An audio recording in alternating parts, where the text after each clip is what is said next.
We're live. Hello, everybody. Welcome to Mondays with Maya. Today is number 11, I think it is. Yes, number 11. We are talking about perfectionism, and I feel like this is one that we could probably talk about for weeks on end. So I think I'm just going to break it down. We could break it down into little digestible segments because it's such a huge topic. What else did I want to... Was there anything else we needed to chat about beforehand? I don't think so. Okay, so let's get started. Hello. Okay, so the next time someone says to you, "Oh, I'm such a perfectionist," this is what I want you to say to them. I want you to say to them, "Oh my gosh, I hope you get the help that you need. Oh my goodness, I hope you're in treatment for this. I hope you're reading a book for this. I hope you're taking this seriously," because for so long, perfectionism has been viewed as this virtue, as a badge of honor, as something to say in a typical job interview when someone says to you, "Give me one of your weaknesses," and you say, "Well, I'm a little bit of a perfectionist," but really you're sort of kind of proud of perfectionism. And 30 years of research, especially one of the big studies that I'm going to talk about, has shown how detrimental perfectionism is for your mental health and for your physical health. Anxiety, depression, and suicidal ideations are skyrocketing, especially among our youth, especially in the past 20 years. And there has been a study that basically analyzed over, I think, 40,000 individuals from the UK, from Canada, from Australia, and they found that perfectionism hurts us. It really does. It's making us sicker. It's making us sadder. And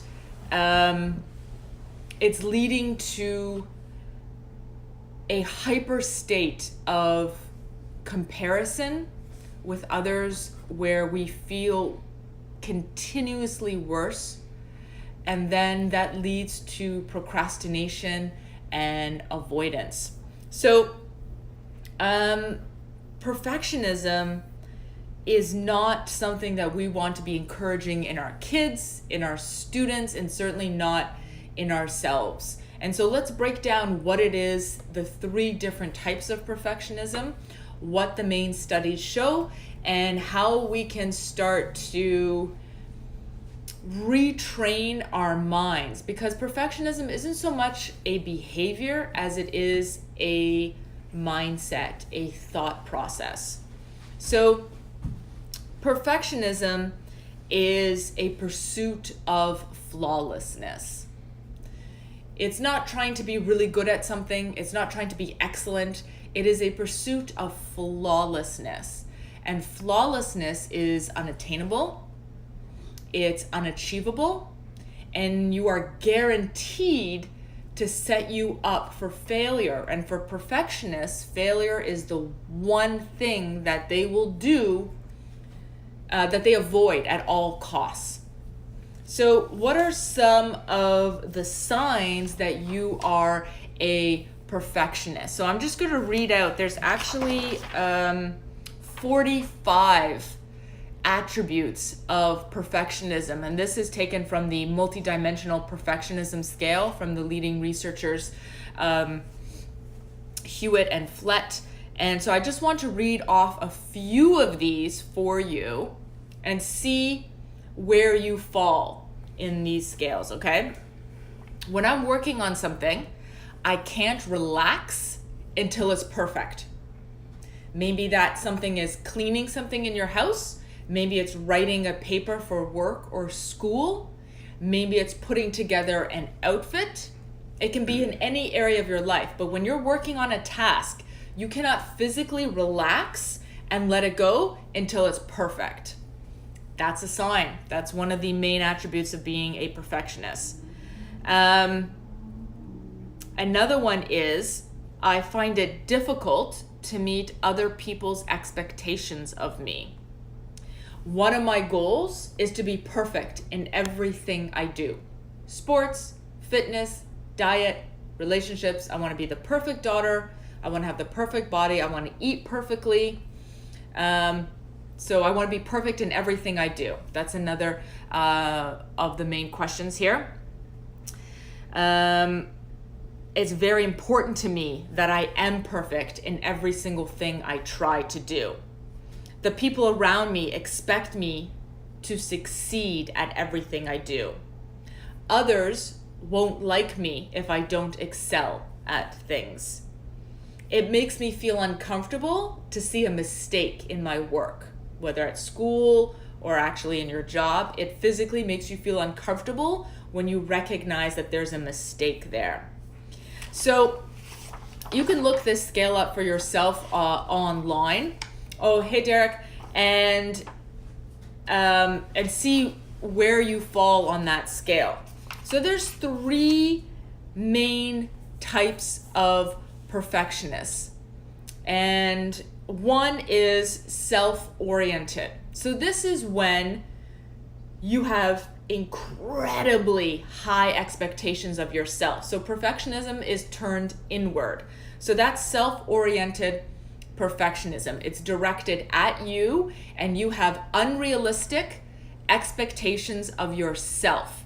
You set completely unattainable goals for yourself that really just stress you out. And if you actually do obtain that goal, you don't feel joy. You just feel stressed out about how you're going to then reach the next goal, because you just keep raising the bar to an excessive degree. So that is self-oriented perfectionism. That's the first one. The second one is other-oriented. So that's the opposite. This is when you have really high expectations of other people. And when they don't fall in line and they don't behave the way you expect them to behave, you're irritated. Maybe you cut them off. This is something I struggle with. I have very specific and high expectations of how I think people should act, how they should respond, how they should behave. And when they don't fall into line, I've sort of been known to just cut people out of my life, just because I'm like, well, you clearly did not live up to my expectations, so see ya, you're out of there. And that's something that I've had to work on, because clearly that is not amenable to having good friendships or relationships. And then the third aspect of perfectionism, and this is the one that is the most detrimental. Oh yeah, you too? Oh my gosh, we're the same then. And this is called socially prescribed perfectionism. Socially prescribed perfectionism is the third category of perfectionism, and it is the most destructive, but also the most common. And this is when you believe that others have high expectations of you. This is when you believe that other people have incredibly high expectations and they expect you to be perfect. So this could be you are on a sports team and you think your coach believes you need to be perfect. Or you think as a son or daughter that your parents believe that you have to be perfect at math, at playing a musical instrument, perfect at your weight, perfect at getting good grades in school, whatever it is. This is the most problematic category, and it's correlated with increasing rates of mental illness. So in the past 25 years, perfectionism has been on the rise. And for a lot of years, there's been sort of two camps, two sort of research bases that thought, well, you can have positive attributes of perfectionism and you can have negative attributes of perfectionism. But now we know really perfectionism is negative. The research confirms this now, that perfectionism is not a positive attribute that we need to be encouraging in others or ourselves. And it is especially strong with young people. The rates of suicide, for instance, have increased in the US by 25% over the past 20 years. And we have very similar numbers in the UK and in Canada.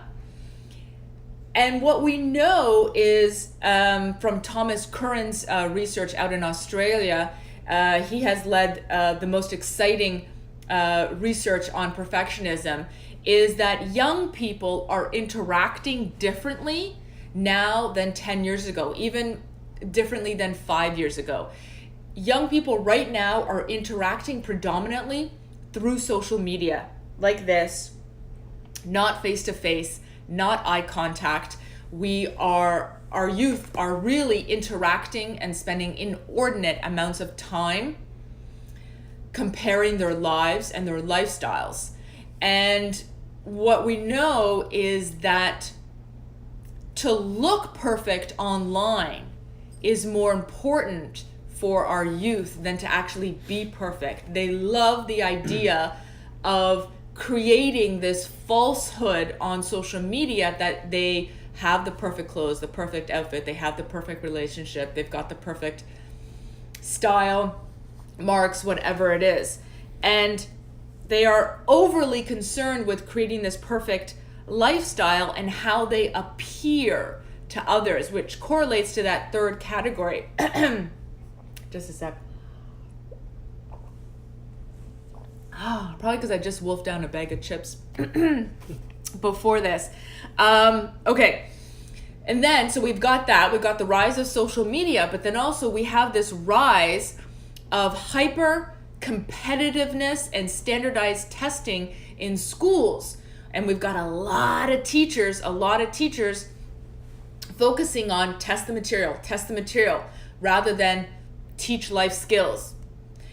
We know that you can't test the material if they don't have the foundation of life skills. If they don't have self-compassion, self-kindness, mindfulness, a growth mindset, doesn't matter how hard and how much you teach to the test, to the curriculum, it's not going to stay in. It's not going to resonate with them. They'll memorize what they need to do for the test, and then that information is gone.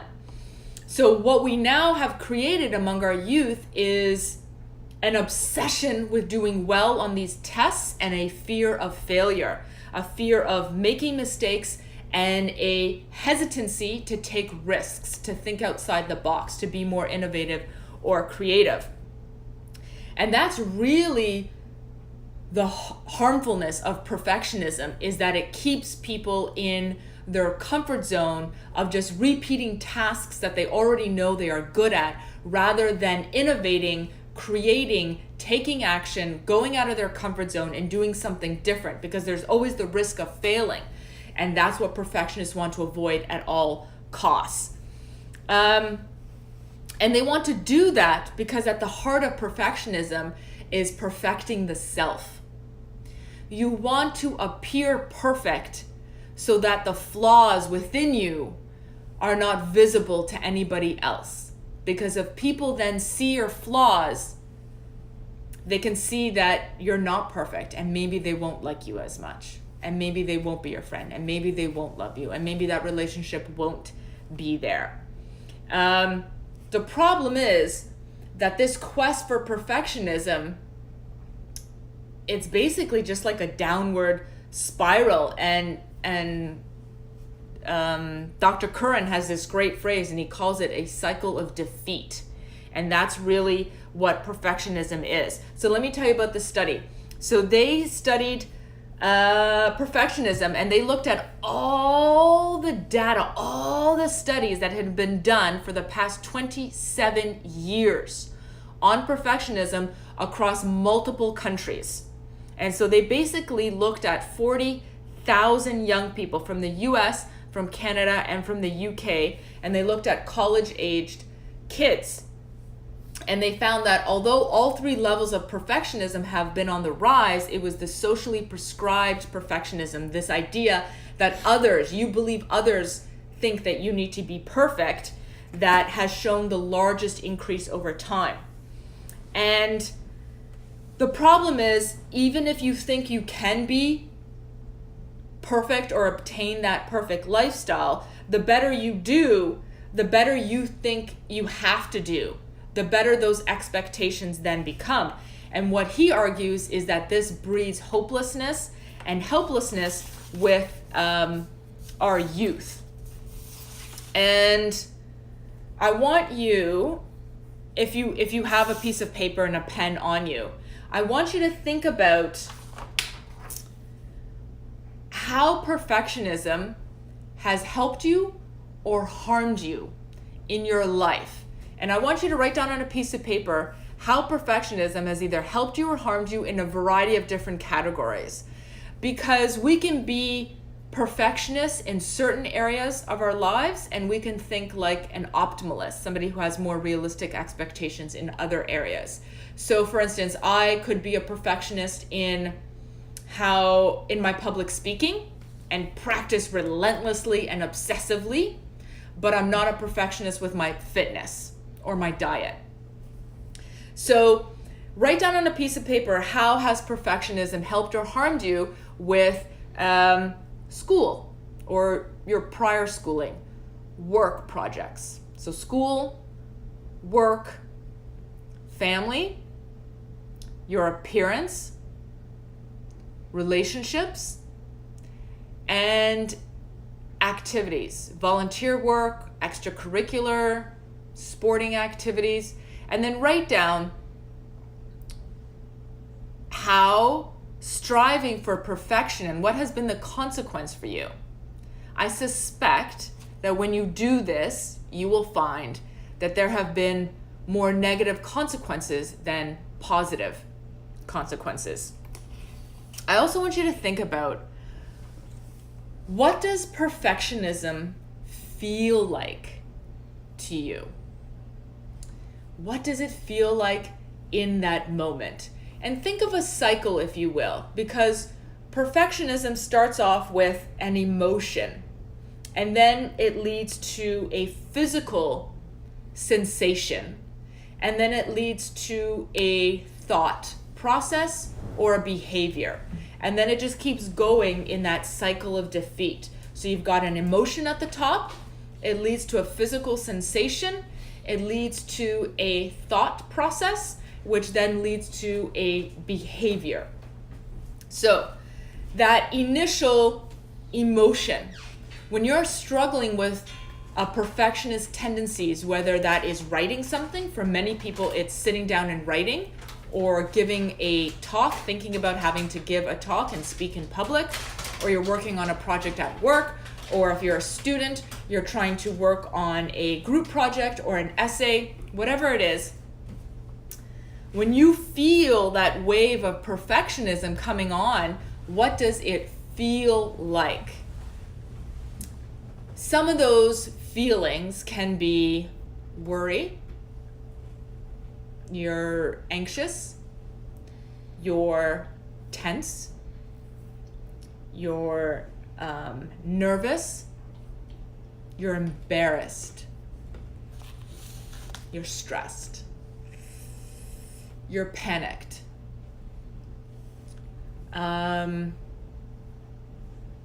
Maybe you're ashamed that you haven't figured this out yet. Maybe you're ashamed that you could potentially be making a mistake. Maybe you have a sense of dread. Maybe you feel sad.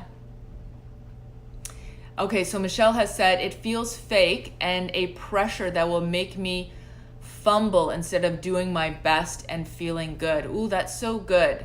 So you feel like a fake, as in, if you were really smart enough or good enough, you should be able to get this. And because you're struggling in this moment, you feel like a fake. You feel like an imposter. I think that's what you mean. And that is super common. That is really, really common. Because for some reason, we think the first time we do something, we got to know how to do it. We got to nail it the first time we do something. And heaven forbid, we need to ask a question, figure it out, try it a few times. We immediately start feeling like a loser, like an idiot. And then that negative voice sort of comes in. And then that's when the worry comes in. That's when the frustration comes in. That's when the disappointment. And that disappointment is linked to how you think others expect you to behave or to act. Many of my students feel this way right before they do a test. And I can see a physical reaction in them in that moment. I know they know the information. And then they come to the test and they feel like they have to nail that exam. If they're not going to nail that test, nail that exam, oh my gosh, it's just a downward spiral. What if I don't do well in the course? What if I flunk out? What if I do this? What if I do that? And they just get themselves in such a tizzy that they start to feel shame.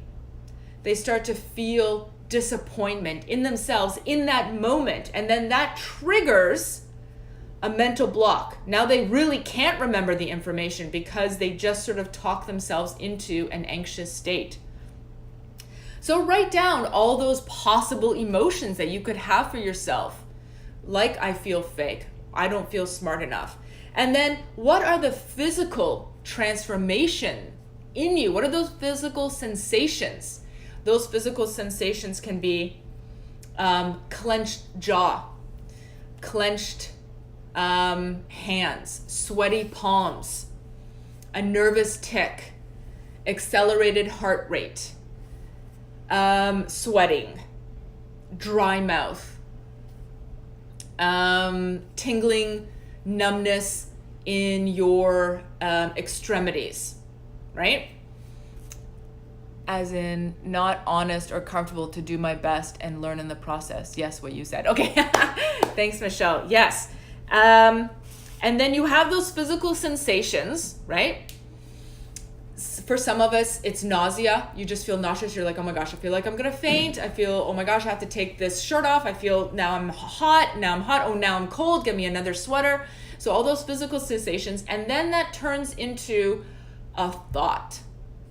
What's the thought now that's running through your head when you're in a perfectionist state?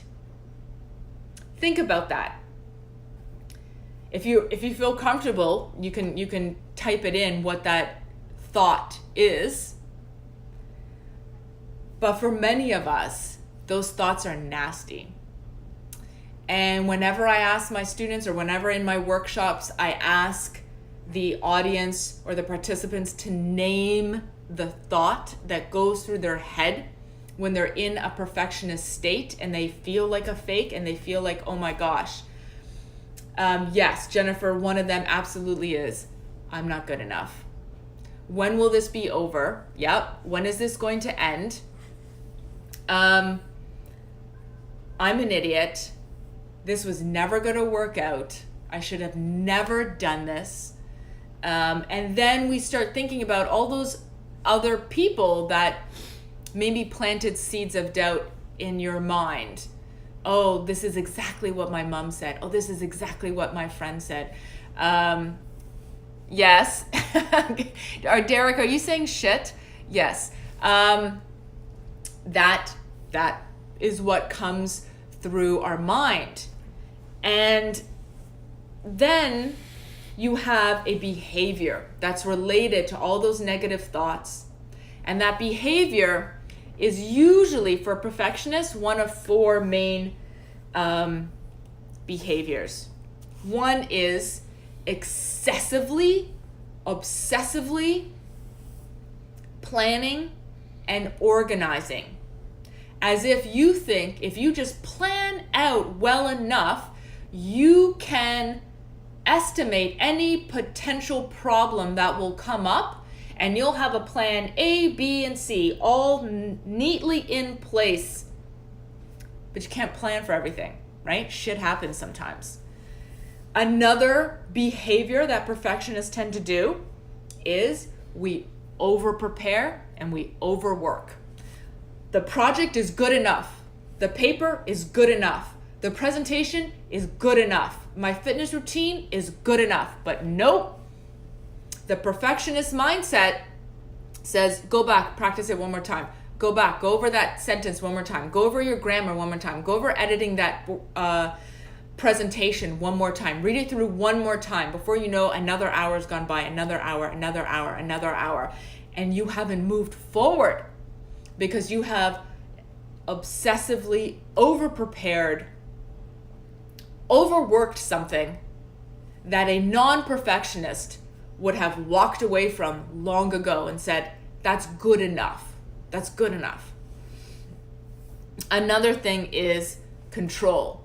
Perfectionists, this type of thinking can be a symptom of depression or a cause of it. I use cognitive behavior therapy and it saved my life. Yeah. I'm such a believer. Thank you, Derek, for sharing that. I'm such a believer in CBT, cognitive behavioral therapy. Absolutely, this is and it is correlated with higher levels of anxiety and depression in people, right? So it can also absolutely be a part of that.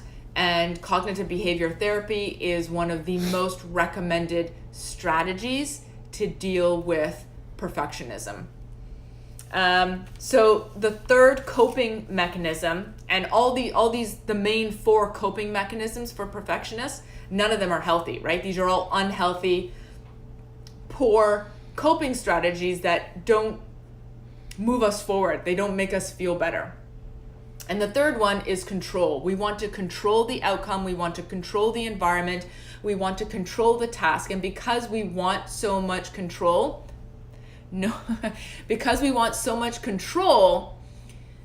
we don't like to relinquish control, meaning we don't like to ask for help.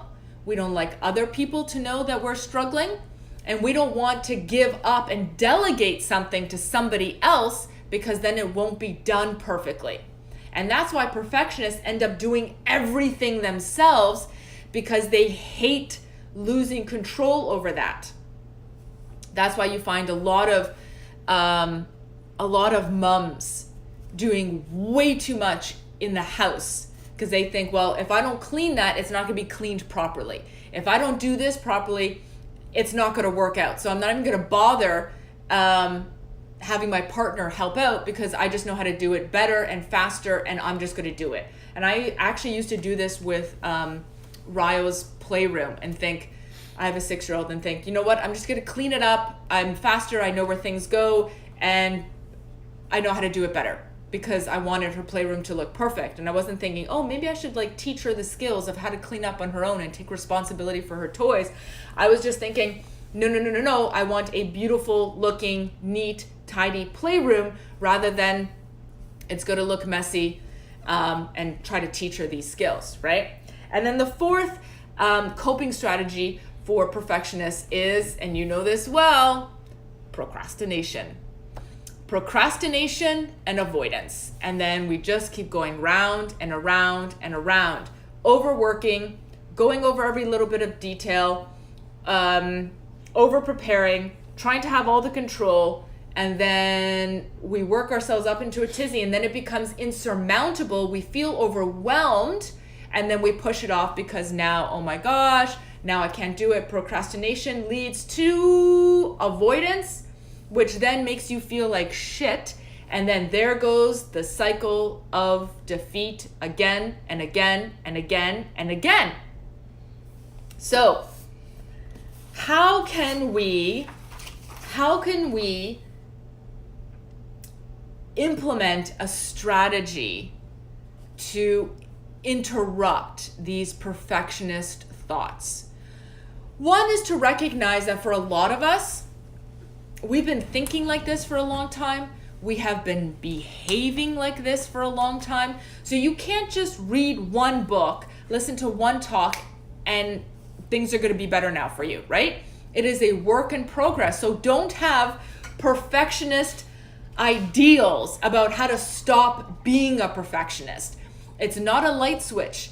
Remember, it takes at least 66 days to to create a new habit or to break a bad habit. For some people, it can take upwards of 300 days. So we want to think about progress, not perfection. Think about the process, not the end result. And I want you to come up with one thing. If you can write this down in a little journal for yourself, what is one thing that you can forgive yourself for that didn't work out well for you? You weren't perfect in it. It didn't have a perfect ending for you, but you're still replaying it in your mind. And I'll give you an example.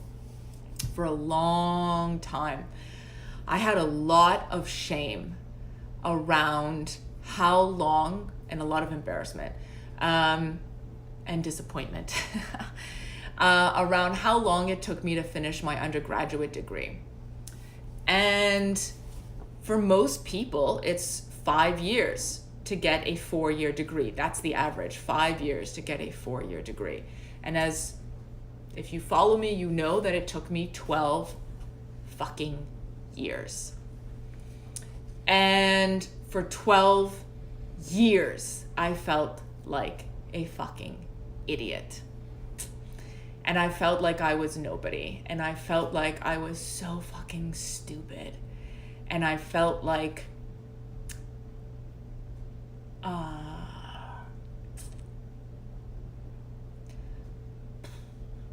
I was a total disappointment to my parents because I'm a first generation Canadian, and I felt like my parents emigrated here to give me a better life, and I can't even get my ass in gear to get a friggin' 4-year degree.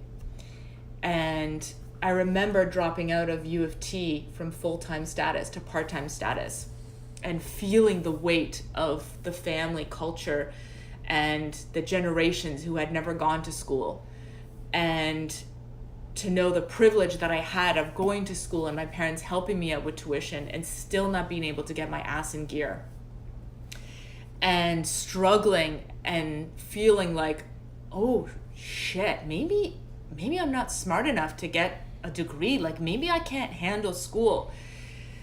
And for a long time, I saw my friends succeeding in life, and whatever success looked like getting a degree, getting married, buying a house, having a family, having like a savings account, like having a little bit of money, and I just didn't know where I was going in life. And so it took me a long time to recognize that my journey was different.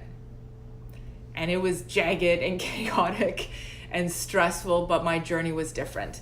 And I have forgiven myself for that. And that took a while.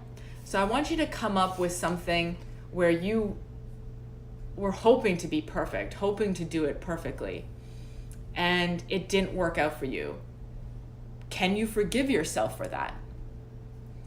And another question I want you to answer is, what are you grateful for? And if you can answer that question without putting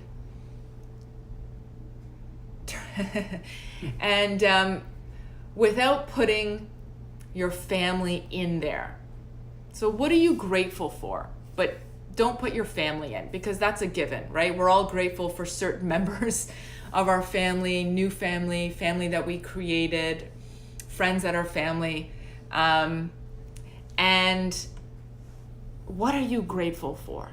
And so if I don't say my husband and my kids and my parents and my extended family, right? If I don't put that in there, this is what I'm grateful for. Can you come up with 3 things? I'll tell you my 3 things. Is that I have learned to accept my prior mistakes. That's the first thing. Second is that I have gotten to the place in my life where I talk about my failures. I openly talk about my failures. And I do this in every workshop, in every talk,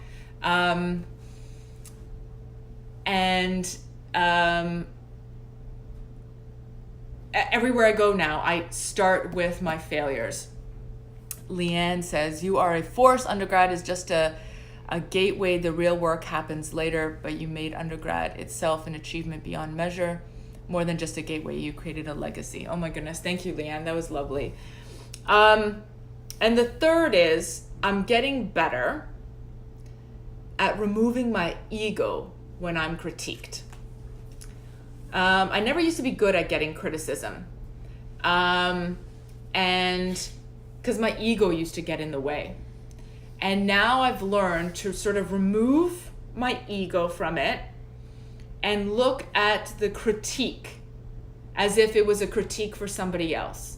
And I look for the stuff that can make me better.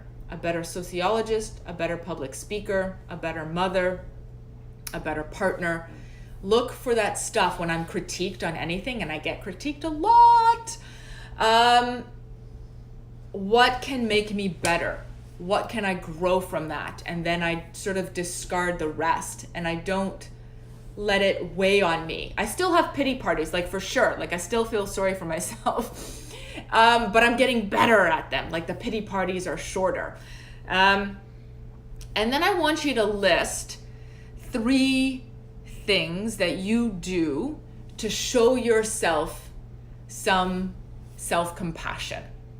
What are 3 things that you do to show yourself some self-compassion? And remember from a few episodes prior, self-compassion is showing yourself self-kindness.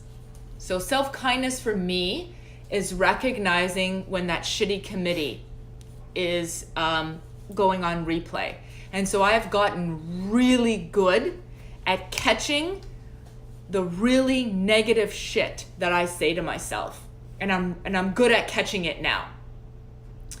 And so when that phrase goes in my mind, like, you're such a fucking idiot, Maja, why would you just do that? Or, oh my gosh, you just said that on live television, you're such an idiot. And now at least I can catch it. So my goal is to catch it before I actually say it. But now I recognize the thought for what it is, and then I redirect it to something positive. So immediately when I make a mistake, I immediately now redirect it to, what did I learn from the mistake, Maja? What did I learn? What did I learn? What is the opportunity for growth there? And I want you to think about those questions for yourself. So Dr. Curran, I believe that's how you say his name, he's the one that did that meta-analysis on the 40,000 college students across 3 countries. And he has some tips on how we can deal with perfectionism. And one is to remind ourselves at every opportunity that failure is not weakness. To teach that to everyone you know, whether it is a friend, a colleague, your child. Maybe you need to remind your boss of this. Maybe you need to remind your profs of this. Maybe you need to remind your parents of this. Failure is not a weakness. And this idea really develops in our early years, in our formative years, and then it just strengthens over time. So we can support each other, and we can support our kids, and we can support our students by destigmatizing failure. And one way to do that is to talk about your own failures and your own mistakes and what you learned from them, so that we create an environment where failure is normal. Failure is normalized, where perfection is never the goal. Perfection is not something that we're striving for. The second thing is to start thinking like an optimalist. And I have a really great book for that. I didn't bring it down here, but I'll do a story on it afterwards, by Dr. Ben Tel-Shir. I think that's it. He is a psychology prof at Harvard, and he's the one that taught the most popular course at Harvard, which was that happiness course. So I will link his book and his talks in a story. And so he has a whole book on thinking like an optimalist. And an optimalist isn't looking forward to failure, but an optimalist recognizes that if you want to be vulnerable and you want growth, failure is always an option. And Brene Brown talks a lot about this, right? That if you want to be courageous, you have to be vulnerable at the same time. There is no courage without vulnerability. And that vulnerability is that uncertainty, that emotional risk of putting yourself out there, or as she says, putting yourself in the ring, or putting yourself in the cage, or whatever that phrase is, of putting yourself out there. And if you are not putting yourself out there and being vulnerable and taking the option of failure, there is no courage. There is no leadership. There is no forward momentum. There is no growth. And so teaching yourself and others how to think like an optimalist. And so sometimes when I'm dealing with that emotion of, oh my gosh, I'm feeling like this has to be perfect, I immediately think, how would an optimalist deal with this? How would they think about this? And then third really is done is better than perfect. Done is better than perfect, right? Perfectionism is paralysis, and sometimes you just need to get it done. We procrastinate because we want to avoid failure. We procrastinate because we want to avoid feeling like a failure. We procrastinate because we want to avoid the recognition that we are imperfect.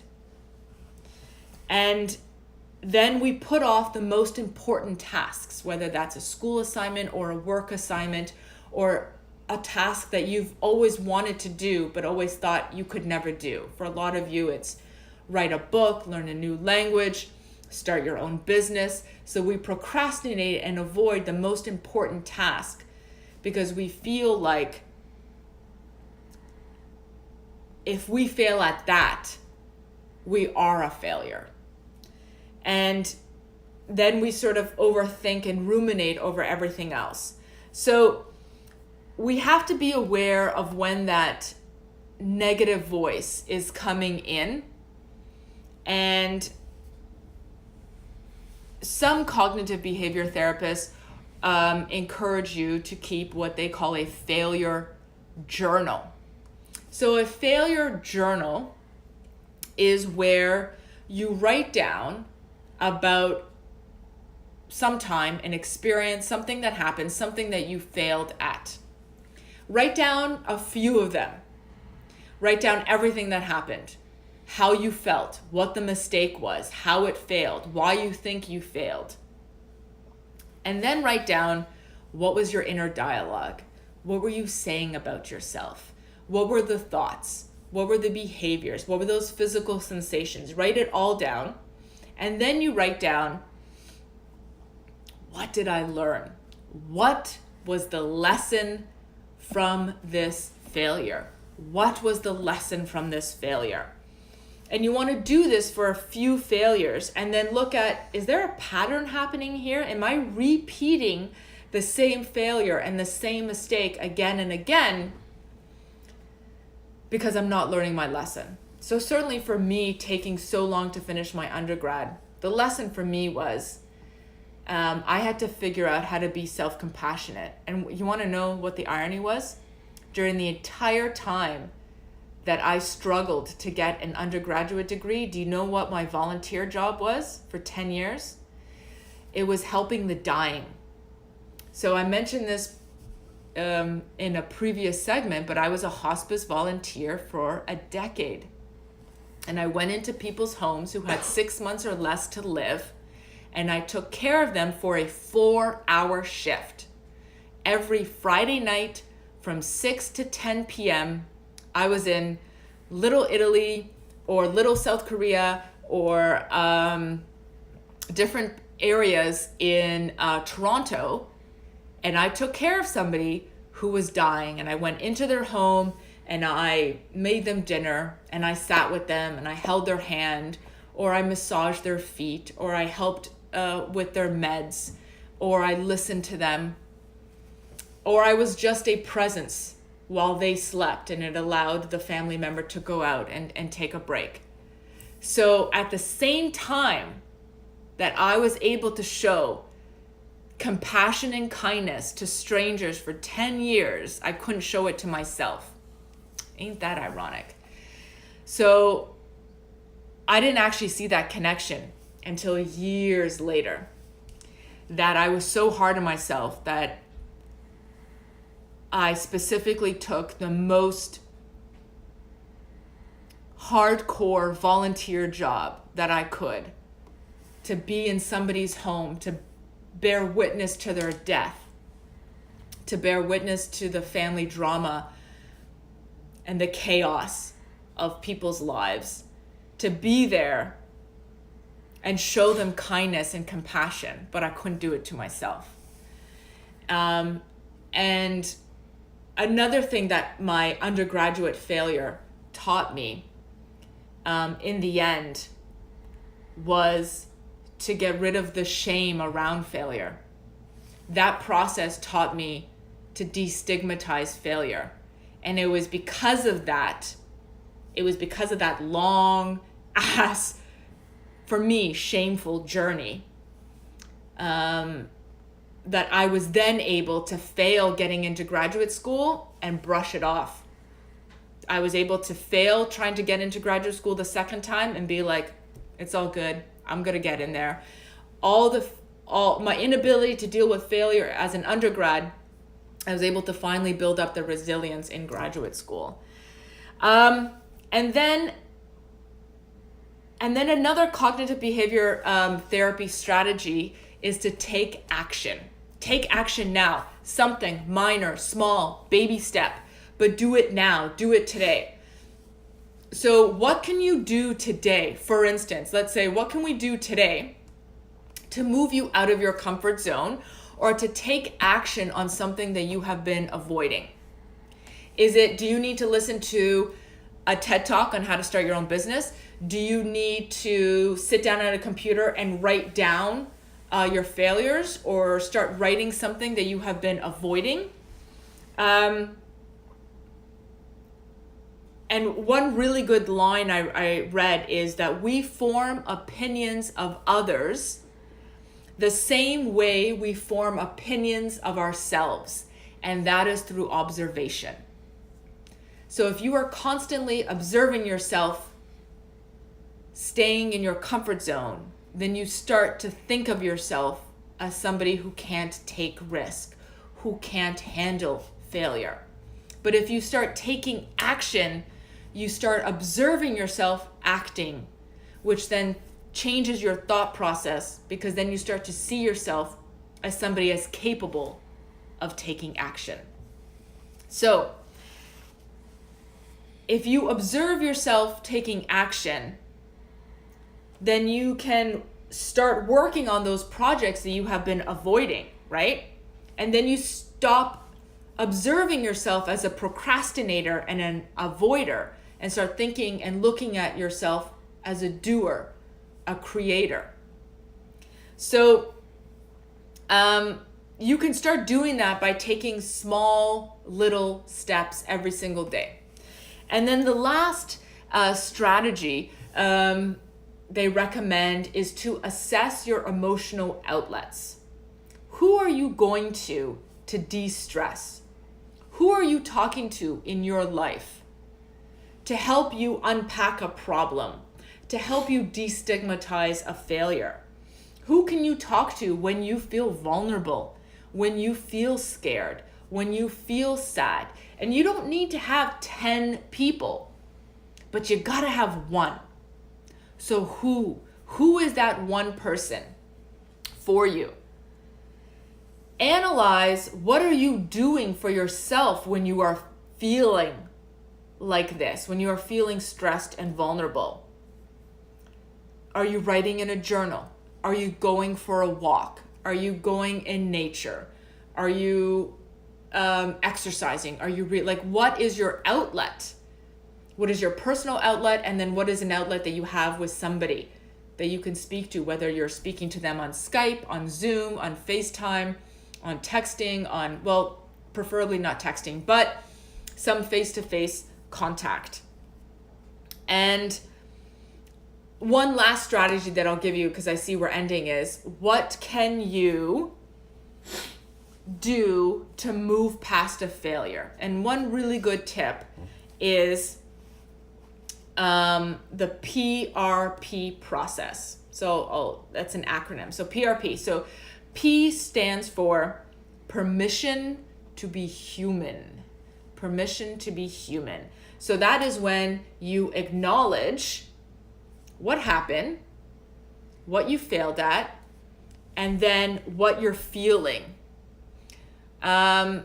So the question is, what if you take action, but you keep failing in reaching your goal, and you are going in other paths, and then you're in a loop of connected failures? Yeah, so that's another acronym. So that could be the SMART acronym. So think about, so write down the word SMART, and then so S stands for specific goals. The M stands for, are these goals measurable? Are they meaningful? A, and this is the big one, this is what's going to answer your question, is, are your goals attainable and achievable? And then the R is, are they realistic and relevant? The T is time limited. So if you find that you keep failing in achieving these goals, you have to reassess whether that goal was realistic and attainable and achievable in the first place. That doesn't mean you won't ever achieve that goal. But for right now, that goal may not be realistic for you in this time frame, in this moment, with the strategies that you have in place, with the people around you to support you that you have in place.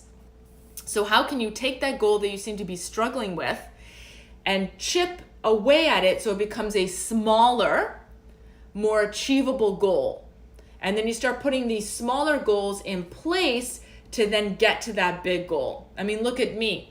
For 12 years, I thought I could get that degree, but it wasn't working out. It wasn't working out. And the only reason I was finally able to do it was I stopped thinking about the end goal and started thinking about the small goals in front of me. I stopped thinking about, you got to get that honors BA, you got to get that honors BA. And I started thinking, get the course. Get a good grade in this course. Actually learn something in this course, Maja. Actually do the readings in this course. And so I started making those goals smaller, more specific, more time limited, more realistic, and more achievable. And once I was able to do that, I was able to start putting bigger and bigger goals to then get what I wanted to do. Okay, so you're at P. Okay, yes, the PRP process. So permission to be human, right? So you want to acknowledge what happened to you. You want to acknowledge any emotion that you're feeling. And then that can last for a few seconds or a few minutes. And then the very next step is reconstruct the situation. So reconstruct the situation is, what is the positive that this failure is bringing for me? What is the positive for every single failure, every single hurdle? You better believe that it is an opportunity for growth, that it is an opportunity to learn, that it is an opportunity to flip that friggin' negative into a positive. You better believe that. So you have to reconstruct that negative into a positive. What am I learning? And maybe that learning thing is just a really small little thing. Maybe I got to learn to be more patient. Maybe I got to learn to be kinder and more compassionate to myself. Maybe I got to learn that I need to give myself more time to work on this project. Maybe I got to learn that that goal was too big and chop it down into a more small, achievable goal, right? But there's always something that you can learn from it. It doesn't mean that you're excited about this failure or this mistake, but it does mean that you're being insightful, that you are looking for that new insight to help take you to that next level. And then the last one is perspective. Broaden your perspective. Widen your perspective on this failure. You have to learn to view the failure within a wider context, right? Within a wider context. So that means you are changing your interpretation of that failure as a negative event. You are changing your interpretation so that you view the failure as a challenge. It's not a threat. It's not a threat to your ego. It's not a threat to your self-esteem. It's not a threat to your confidence. It's not a threat to your personhood. It is viewed as a challenge. And you can also do this retrospectively, meaning look back at your prior failures, not just something that happened right now. You can look back at a failure that happened last year, last month, 5 years ago, and change your interpretation of it so that you are viewing it as a challenge rather than a threat. Whew, I feel like we went deep today. So, I'm going to wrap it up now because I almost spoke for an hour. So thank you so much for joining me today in our discussion of perfectionism. Next week, I haven't yet figured out if we're going to do perfectionism for teens and kids, or if I'm going to talk about people pleasing in more detail and sort of our obsession with being nice and how oftentimes we think we can't be assertive without also being nice or being kind. So I still have to work out the details on that. But I think that just about wraps it up. So thank you everybody for joining in. Thank you. You can watch this on my Instagram for the next 24 hours. And then after that, it'll be on my YouTube channel within a few days, hopefully. And I will post that book that I mentioned about perfectionism. Anything else? No, I think that's it. Okay. Thank you, everybody. Bye.